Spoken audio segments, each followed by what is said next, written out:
আগামী দিন যদি দিন কায়েমের জন্য ডাক আসে, ইসলাম কায়েমের জন্য যদি ডাক আসে, প্রথমেই বলছিলাম আমরা ইংরেজদের শাসন দেখলাম, পাকিস্তানিদের শাসন দেখলাম, ৭১ দেখলাম, পরবর্তী স্বাধীনতা দেখলাম, কিন্তু এই দেশে আমরা এখন পর্যন্ত শান্তি খুঁজে পেয়েছি নাকি?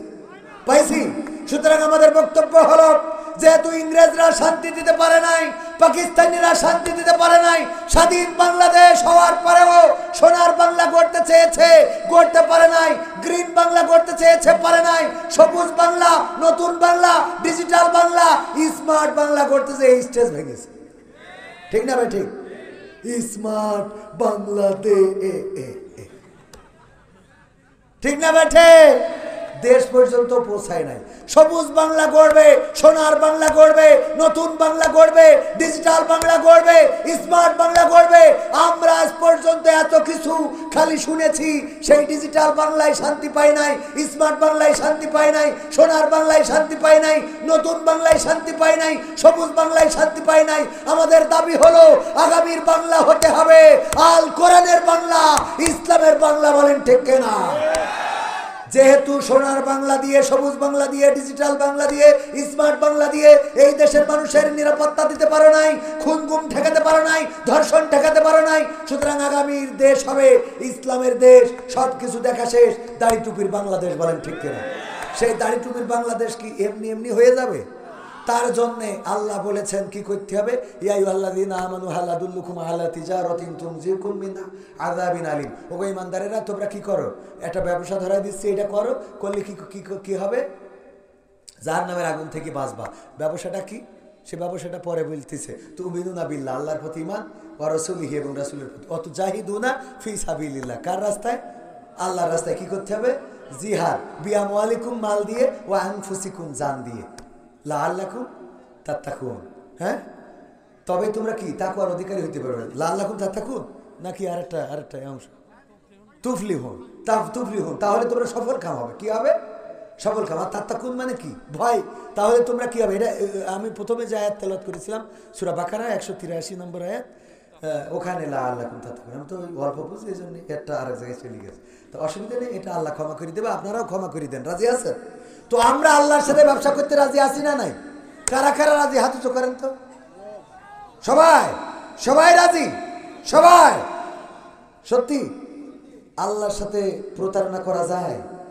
যাবে?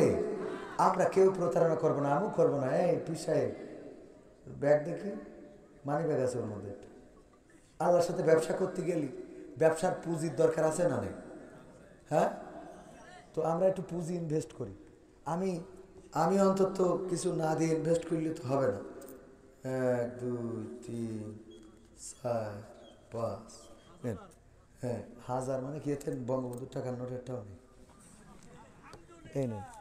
তো আমি নিজে বিজনেসের জন্য কিছু টাকা লাগালাম, কারণ আমার আল্লাহ বলে দিয়েছে, ইয়া আইয়ুহাল্লাযীনা আমানু লিমা তাকুলুনা মা লা তাফআলুন।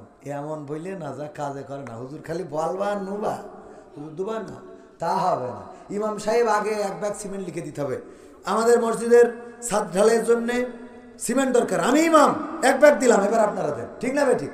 ইমাম কয় দিলি জান্নাত পাবা 2 তলা 3 তলা 5 তলা, ও 1 ব্যাগও দেয় না। তা সব জনগণ নাই, তুই কনে থাকবি? কথা কয় না। টাকায় আমায় মানুষ চিনাইছে, ওরে টাকা, টাকায় আমায় মানুষ চিনাইছে। এই টাকার জন্য প্যান্ডেল দেখো ফাঁকা করেছে, টাকার জন্য প্যান্ডেলটাকে ফাঁকা করেছে। টাকায় আমায় মানুষ চিনাইছে, ওরে টাকা, টাকায় আমায় মানুষ চিনাইছে। টাকার জন্য বিদেশে গিয়ে কষ্ট করিলাম, কত জনের কত কথায় আমরা শুনিলাম, বাইরে আমরা শুনিলাম। টাকার জন্য বিদেশে গিয়ে কষ্ট করিলাম, কত জনের কত কথা আমরা শুনিলাম, বাইরে আমরা শুনিলাম। এই টাকার জন্য সোনার দেহ, এই টাকার জন্য সোনার দেহ নষ্ট হইতাছে। টাকায় আমায় মানুষ চিনাইছে, ওরে টাকা, টাকায় আমায় মানুষ চিনাইছে। ঠিক না ভাই ঠিক? দেখবেন আপন পর চেনা যায় টাকার সাথে সম্পর্ক করলে। বিপদে পড়েছেন, একটু টাকা চান, মানুষটা ভালো না মন্দ, টাকা ধার দেন। টাকা ধার দিয়ে পরীক্ষা করবেন লোকটা ভালো না মন্দ। টাকা ধার দিবেন, দেওয়ার পরে দেখবেন তার মা অসুস্থ, তার বউ ভাত খায় না, তার সন্তান স্কুলে যায় না, তার ফসল ভালো হয় না, তার এই হয় না, দোকানপাট চলে না, ব্যবসা চলে না। আর টাকা যতক্ষণ নেয় না ততক্ষণ ওর সব ভালো ছিল, ওর ব্যবসা ভালো ছিল, ওর অভাব নেই, ওর টাকা ব্যাংকে আছে। খালি আজকে ব্যাংক বন্ধ তাই তুলতে পারেনি, সেকে স্বাক্ষর করিল তাই একটু বেকায় গেছে। এই কথাগুলো বলে পান দিয়ে টাকা নেওয়ার পরে এখন ওর বাড়ির সব সমস্যা দেখা দেয়। বলেন ঠিক কিনা? এই জন্য অনেকেই বুদ্ধি করি বলে, দোস্ত টাকা ধার চাইলে তো তোমার যেন বিপদ না হয়, এই জন্য টাকা ধার দেবো না। কেন? আমি তো বিপদে পড়েই টাকা চাইছি। বিপদে পড়ি চাইছাও, তোমার টাকা ধার দিলে বিপদ আরও বেড়ে যাবে। তোর বাপ থাকবে হাসপাতালে, তোর মা থাকবে অনেক অন্য জায়গায়, তোর বউ অসুবিধে করবে, তোর সন্তান ঝামেলা করবে, তোর ফসল ছাগলে খাবে, তোর দোকান বন্ধ হয়ে যাবে, তোর ব্যাংকের টাকা উঠবে না, তোর ব্যাংক লক হয়ে যাবে, সব সমস্যা দেখা যাবে টাকা ধার দেওয়ার পরে। বলেন ঠিক কিনা? সুতরাং টাকাও ধার দেবো না, সমস্যাও বাড়াবো না। মনে থাকবে? আর কেউ টাকা দেওয়ার মতো আছেন? 500, 1000, 2000? একজন মানুষ এখানে স্টেজে মাত্র কয়েকজন হাতে দিলেন। এর থেকে এত বড় মাহফিল আয়োজন করার কোনো দরকার নেই। টাকা খরচ করি বড় বড় হুজুর কেন নিয়ে আসবেন? আপনি নিয়ে আসবেন ছোট হুজুর, ছোট করে একটা প্যান্ডেল বানায় আয়োজন করবেন, দেখবেন সেখানে খুব ভালো ভালো মানুষ আসবে, শ্রোতা আসবে। এখানে যারা এসেছেন ভালো মানুষ, আলহামদুলিল্লাহ। মানে আমি দুঃখ পাচ্ছি যে এই অঞ্চলে অন্তত আরও কিছু মানুষ এমন হওয়া দরকার ছিল যে হুজুর 5,000 টাকা আমি দিলাম, 10,000 টাকা, 5 ব্যাগ সিমেন্ট, ইট, রড, বালু, এরকম দেওয়ার মানসিকতা আমাদের তৈরি করার দরকার আছে না নাই? আমি অনেকেই মনে করতে পারেন হুজুর আপনিও তো ওয়াজ করে অনেক টাকা না হইলে আসেন না। আমি একটা মাদ্রাসা করেছি, ঠিকানা তানজিমুল কুরআন ক্যাডেট মাদ্রাসা। কি মাদ্রাসা? ঠিকানা তানজিমুল কুরআন ক্যাডেট মাদ্রাসা। এই মাদ্রাসাটা করেছি আমি আমার খরচে, ওয়াজ করা টাকায়। 180 জন এই বছর শুরু করেছি, 180 জন ছাত্রছাত্রী। আজ এখানে আসার আগ পর্যন্ত আমি মাদ্রাসায় ছিলাম। আবার যখনই ফিরে যাই, বাড়ি ঢোকার আগে আমি আগে আমার মাদ্রাসায় ঢুকি, আগে মাদ্রাসায় বাউন্ডারিতে ঘুরি, তারপরে যাই। আমার স্বপ্ন হলো, গতকালকেও আলোচনায় বলেছিলাম, অনেকেই আমাকে কমেডিয়ান বলেন, নাট্যকার বলেন, ভাদাম্মা বলেন, উপহাস করেন। আমি সব উপহাস হাসি মুখে নিয়েছি, কারণ আমি যা কষ্ট করেছি সেই কষ্টের বদৌলতে আমি একটা মাদ্রাসা দাঁড় করিয়েছি, যে মাদ্রাসাটা আল্লাহ আমার নাজাতের ওসিলা করে দিতে। সুতরাং আমার কেউ ভাদাম্মা বললে আমার কষ্ট হয় না, আমার কেউ কমেডিয়ান বললে কষ্ট হয় না, কারণ আমি এইগুলো করে যখন 2টা টাকা পাই, আমি আমার মাদ্রাসার ছাত্রদের যখন পুরস্কার হাতে তুলে দিই, মাসিক পরীক্ষায় তাদের পুরস্কার দিলাম, তাদের আনন্দে চোখে অশ্রু এসেছে। একজন অভিভাবকের বললাম কোন অভিভাবক একটু মত প্রকাশ করবেন কিনা। একজন অভিভাবক কেঁদে ফেললেন যে আপনার এই নতুন মাদ্রাসায় আমার মেয়েটাকে দিয়েছি, আমি চিন্তা করছিলাম কেমন পড়াবেন, আজকে ফার্স্ট হয়েছে, পুরস্কার পেয়েছে, আমার কলিজা, আমার আত্মা ঠান্ডা হয়ে গেছে। বাচ্চাগুলো যখন পাঞ্জাবি টুপি পরে আর মেয়েরা যখন হিজাব পরে 21-এর র্যালি করলাম, আমার বাজারে ঘুরলো, আমার বাজারের মানুষগুলো দাঁড়িয়ে দেখলো যে এই বাচ্চাগুলো যারা শার্ট প্যান্ট পরে বেড়ানোর কথা, তারা আজকে টুপি পাঞ্জাবি পরে, কোরআনের হিজাব, মাদ্রাসায় পর্দার হিজাব পরে, কোরআন বুকে নিয়ে তারা রাজপথে ঘুরছে।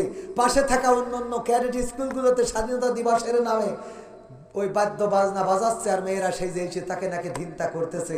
আমি বলি সন্তানগুলো জাহান্নামে যাওয়ার কারণ। ঠিক না ভাই ঠিক?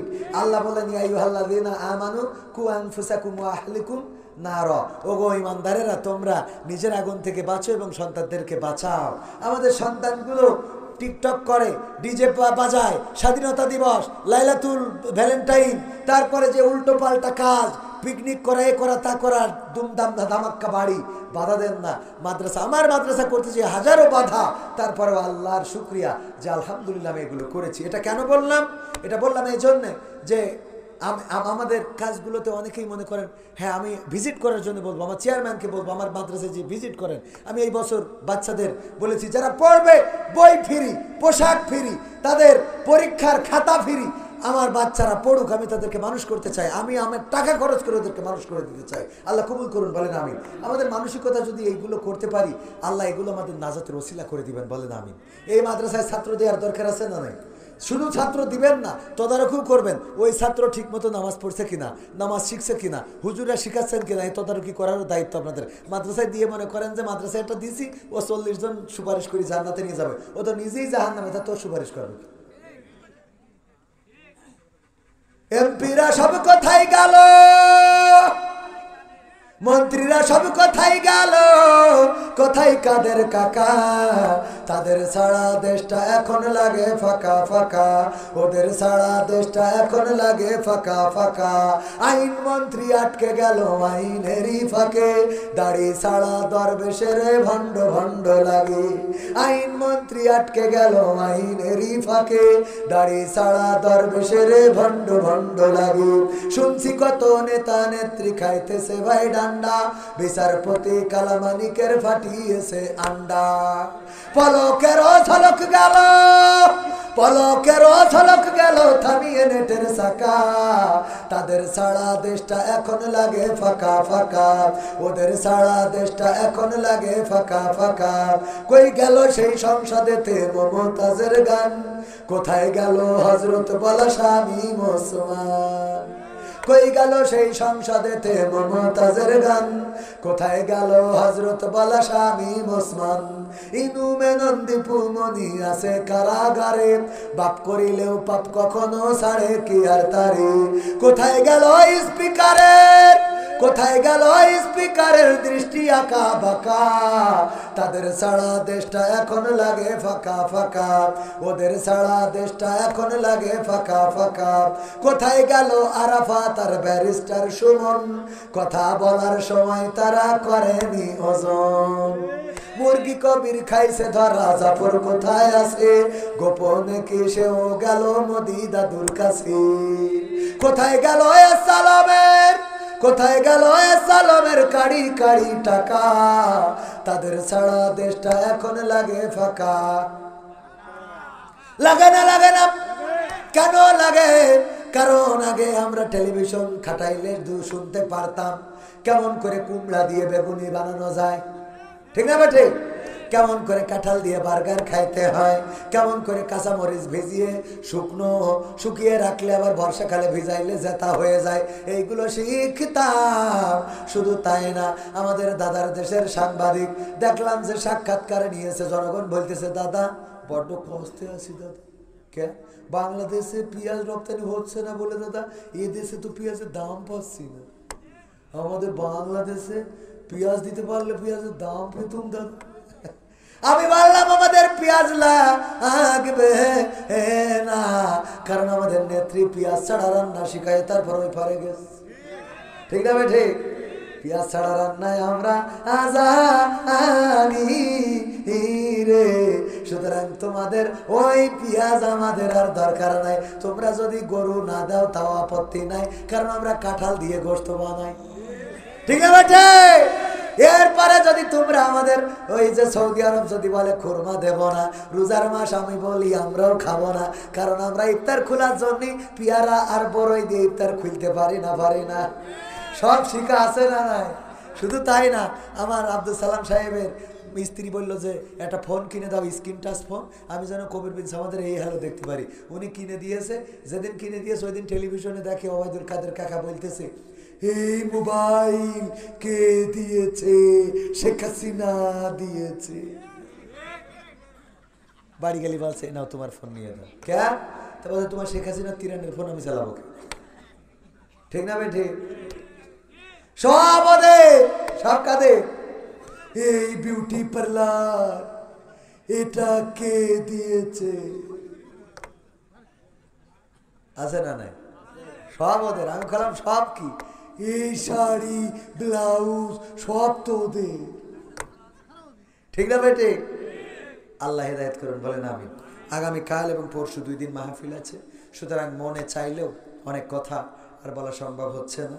10টা 12টার মধ্যে শেষ না করলে কালকে আবার আপনারা আসতে হবে, সবাইকে আবার জাগতে হবে। অনুমতি দিলে মোনাজাত করুন। আলহামদুলিল্লাহি রাব্বিল আলামিন। রব্বানা যালামনা أنفسنا وإن لم تغفر لنا وترحمنا لنكونن من الخاسرين ربنا آتنا في الدنيا حسنة وفي الآخرة حسنة وقنا عذاب